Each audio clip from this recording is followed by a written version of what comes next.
როცა თვალებს ხუჭავდა ანტარქტიდას წარმოიდგენ, ალბათ ხედავ უსასრულო ყინულისა და მარტო პინგვინებს. და ეს სრულიად ლოგიკურია. ეს კონტინენტი დედამიწის მყინვარული ყინულის 90%-ს ინახავ. ის მარადიულად უცვლელი გეჩვენება. მაგრამ ასე ყოველთვის არ ყოფილა. წარსულში ანტარქტიდა გაყინული უდაბნო არ ყოფილა. ის თბილი, მწვანე სამყარო იყო. სავსე უცნაური სიცოცხლით, სანამ ბოლოს ყველაფერი ყინულმა არ მოიცვა. დღეს ანტარქტიდა ყველა კონტინენტს დაშორებულია, მაგრამ ოდესღაც იქ ცხოვრება მაქსიმუმს აღწევდა.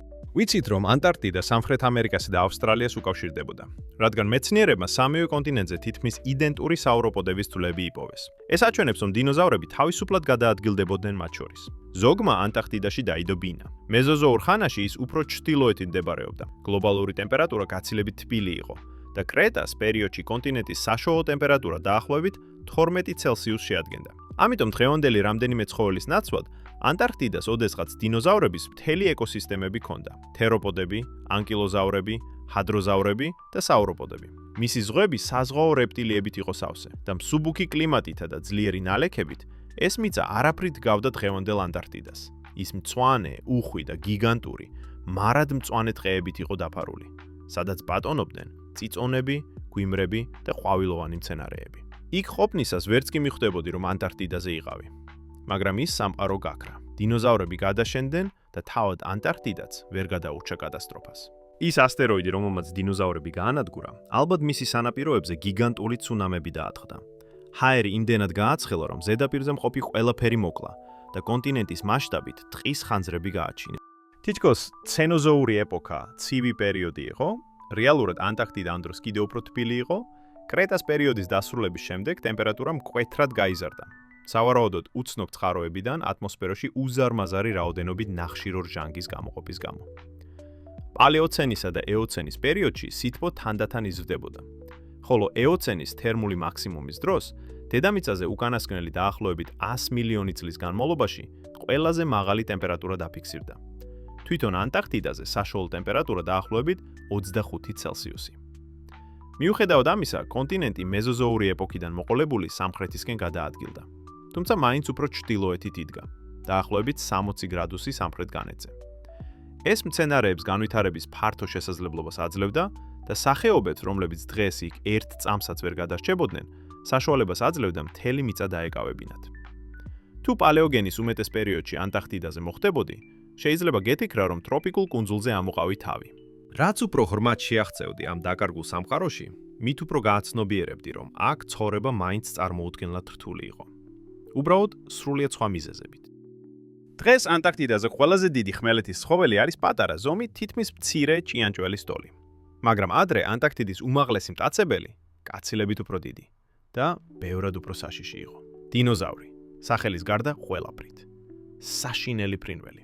ეს ფრინველები, ფორუსრახიდები, უმეტესად ცნობილები არიან როგორც სამხრეთ ამერიკის ბატონ პატრონები და არა ანტარქტიდისა. თუმცა მეზოზოურის შემდეგაც დიდხანს არსებობდა ხმელეთის ხიდი, რის გამოც ეს ორი კონტინენტი პერიოდულად მაინც ერთმანეთთან დაკავშირებული რჩებოდა დაახლოებით 40 მილიონი წელი. სწორედ ამან მისცა საშინელ ფრინველებს იდეალური შანსი გადასულიყვნენ იქეთ და ქაოსი დაეწყოთ. მათი უზარმაზარი მოხრილი ნისკარტები, რომლებიც მსხვერპლის დახევას თავისუფლად შეძლებდა, ძლიერი ფეხები და გიგანტური ნამგლის ფორმის ბრჭყალები, მათ შემაშინებლად ამსგავსებდა დრომეოზავრებს, ანტარქტიდული სახეობა. მიუხედავად იმისა, რომ ჯერ აღწერილი არ არის, ალბათ ყველაზე უშველებელი იყო. ის გავდა უზარმაზარ ფორუს რაკოს მტაცებელს, რომელიც მამრი დაახლოებით 2,5 მეტრი სიმაღლით და 130 კილოგრამი წონით. თუმცა მათი მასიურობის მიუხედავად, ნელი სულაც არ ყოფილა. ფეხების აგებულება მათ საოცრად სწრაფს ხდიდა. 50 კმ/სთ სიჩქარით სირბილი შეეძლოთ. იმ დროინდელ თბილ ტყიან ანტარქტიდაში ისინი უდავოდ უზენაესი მტაცებლები იყვნენ. ხმელეთს უპრობლემოდ მართავდნენ. იმ ფაქტიდან გამომდინარე, რომ დღეს ანტარქტიდაზე ყველაზე დიდი ხმელეთის ცხოველი, ფაქტობრივად პატარა მწერია, ჩნდება კითხვა, რას ჭამდნენ საშინელი ფრინველები. პასუხი მოდის იმ ძუძუნწოვრებიდან, რომლებიც სამხრეთ ამერიკიდან იმავე ხმელეთის ხიდით მოხვდნენ. ეს ვიცით სეიმურის კუნძულზე მდებარე ლამესეტას ფორმაციის წყალობით, რომელიც პალეოცენიდან ეოცენამდე არის. იქ ნაპოვნი ყველა არსება ერთდროულად არ ცხოვრობდა, მაგრამ ერთად ისინი გვიჩვენებენ, როგორი იყო ეს მწვანე, დაკარგული ანტარქტიდა. ბევრი ძუძუნწოვარი ისეთი იყო, რასაც იქ ელოდებოდი. მათ შორის იყვნენ ასტრაპოთერები, უცნაური მარტორქას მსგავსი ბალახჭამელები ანტარქტიდიდან. მათ შორის მხოლოდ ორი სახეობაა დადასტურებული.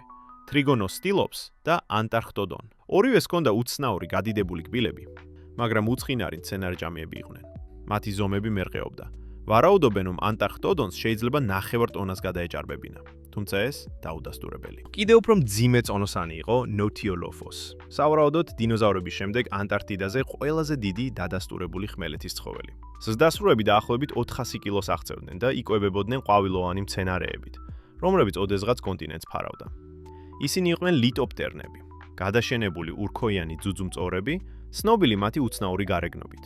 ანტარქტიდული ლიტოპტერნების მეორე წარმომადგენელი ვიქტორ ლემონიე უფრო პატარა, მაგრამ უფრო უცნაური იყო. მაღლა განთავსებული ცხვირის ნესტოებით, რომელიც მტვერს ფილტრავდა, ზაფხულში ჰაერს აგრილებდა და ზამთარში ათბობდა. და ეს მხოლოდ ნაწილი იყო. ანტარქტიდა მასპინძელი იყო ქსენართრანის, გონდვანათერების და მირმიდოლესტიდების, ხმალკბილად ციყვების, რომლებიც უზარმაზარი ეშვებით გამოირჩეოდნენ. ისინი სავარაუდოდ კონტინენტის მთავარი მწერიჭამირები იყვნენ და მისი უძველესი მკვიდრებიც. ასტეროიდის დაჯახებას გადაურჩნენ მათი მცირე ზომისა და მოქნილი დიეტის წყალობით. ანტარქტიდაზე ასევე მარსუპიალები ცხოვრობდნენ. როცა მათზე ფიქრობ, ალბათ ავსტრალიურ ცხოველებს წარმოიდგენ, მაგრამ რეალურად ისინი პირველად სამხრეთ ამერიკაში განვითარდნენ. სწორედ ამიტომ მიაღწიეს ანტარქტიდასაც და იქიდან ბოლოს ავსტრალიაშიც გადავიდნენ, რადგან ცენოზოურის ნაწილის განმავლობაში ეს სამი კონტინენტი ერთმანეთთან დაკავშირებული იყო. დღემდე ანტარქტიდიდან 3 მარსუპიალური ჯგუფია ცნობილი. დრონიციოპსის მსგავსი დრორხინჩიდე, პოლიდოლოფიმორფია და მაიკრობაიოთერია. პირველი ჯგუფის შესახებ თითქმის არაფერი ვიცით, თუმცა პოლიდოლოფიმორფები მეტად მრავალფეროვნები იყვნენ. რაც შეეხება მიკრობიოთერებს, მათ შესახებ ძალიან ბევრი ვიცით, რადგან ისინი დღესაც არსებობენ, უბრალოდ ანტარქტიდაში აღარ. მათი ერთადერთი ცოცხალი წარმომადგენელია მონიტო დელ მონტე, რომელიც ჩილესა და არგენტინაში ცხოვრობს. საინტერესოა, რომ ის უფრო ახლოს დგას ავსტრალიურ მარსუპიალებთან, ვიდრე სამხრეთ ამერიკულებთან. მაგრამ მთავარი პუნქტი ესაა. მარსუპიალები და სხვა კლასიკური სამხრეთ ამერიკული ძუძუმწოვრები ანტარქტიდის უძველესი ეკოსისტემის მნიშვნელოვან ნაწილს ქმნიდნენ და ტერორ ფრინველებისთვის საკმარისზე მეტ ნადავლს უზრუნველყოფდნენ.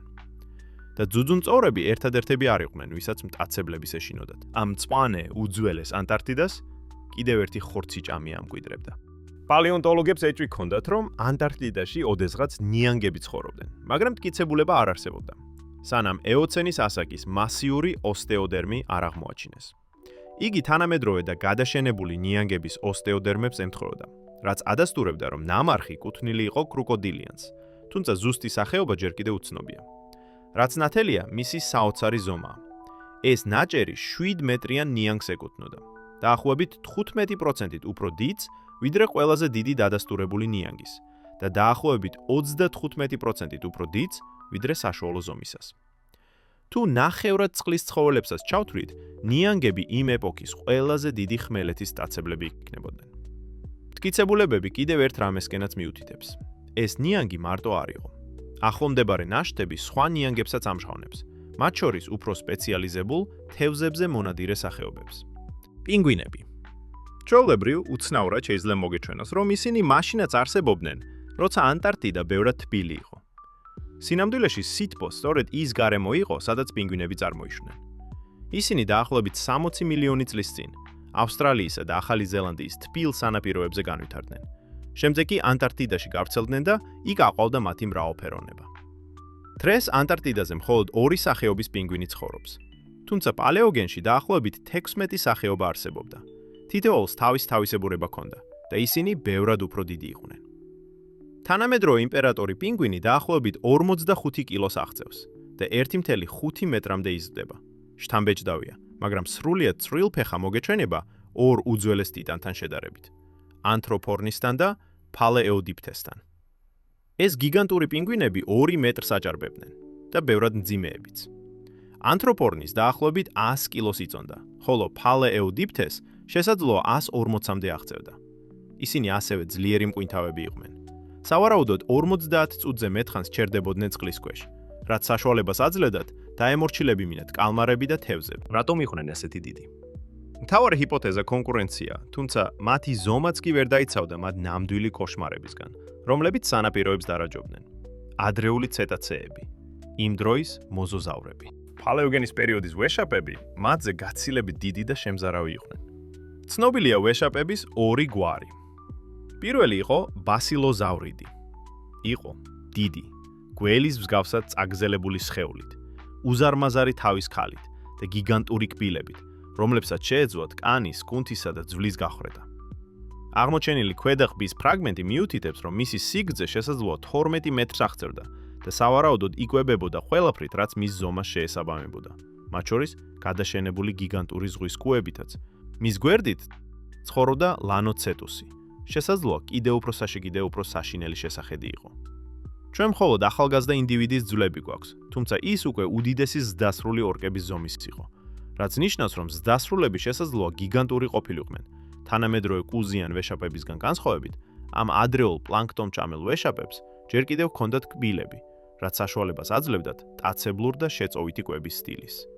ლანოცეტუსი სავარაუდოდ ჰიბრიდი მტაცებელი იყო. იყენებდა როგორც აქტიურ ნადირობას, ისე შეწოვით კვებას, რაც მას ძალიან მრავალფეროვან დიეტას აძლევდა. კიდევ უარესით, მეგალოდონი. ეს ტექნიკურად მეგალოდონი არ იყო, თუმცა მისი გვარის, ოთოდუსის, ორი ახლო ნათესავი ნამდვილად არსებობდა. კერძოდ ოთოდუს სოკოლავი და ოთოდუს არქულათუს ანტარქტიდის სანაპირო წყლებში უმაღლესი დონის მტაცებლად ნადირობდნენ. სოკოლავი უფრო მცირე ზომის სახეობა იყო, სხვა ოთოდუსებთან შედარებით უფრო ფაქიზი, ხეხისებრი კბილებით და დაახლოებით 6 მეტრი სიგრძით, არქულათუს გაცილებით დიდი იყო. სიგრძეში 9.5 მეტრს აღწევდა. მიუხედავად იმისა, რომ მეგალოდონზე მოკლე იყო, ის მაინც საკმარისად დიდი იყო იმისათვის, რომ საკუთარი ეკოსისტემა დაემორჩილებინა. ოთოდუსის ზვიგენების შესახებ არსებული ცოდნიდან გამომდინარე, ორივე სახეობა სავარაუდოდ იკვებებოდა თევზებით, კუებით, სხვა ზვიგენებით და შესაძლოა ვეშაპებითაც. პალეოგენის პერიოდის ანტარქტიდის ფრინველთა წარმატება ძალიან საინტერესო ისტორიას გვიყვება. ზოგი პალეონტოლოგი მიიჩნევს, რომ პირველი თანამედროვე ფრინველი, ვაგავის, სწორედ აქ ჩამოყალიბდა. იგი მეზოზოურ ეპოქას ვერ გადაურჩა, თუმცა მისი არსებობა აჩვენებს, რამდენად მნიშვნელოვანი იყო ანტარქტიდა ადრეული ფრინველების ევოლუციისთვის. ბევრი მეცნიერი თვლის, რომ ფრინველები ასტეროიდის დარქმას ძირითადად ანტარქტიდაში გადაურჩნენ. ამ დროისთვის ცნობილია, რომ იქ ცხოვრობდნენ შევარდენები, იბისები, ალბატროსები და პეტრელები. და ასევე ყველა დროის ყველაზე უცნაური ფრინველი, დასორნისი, რომელიც ახლა მთლიანად გადაშენებულია. იგი ეკუთვნოდა პელაგორნითიდეების ოჯახს, რომლებიც ცნობილნი იყვნენ თავიანთი უცნაური კბილებით.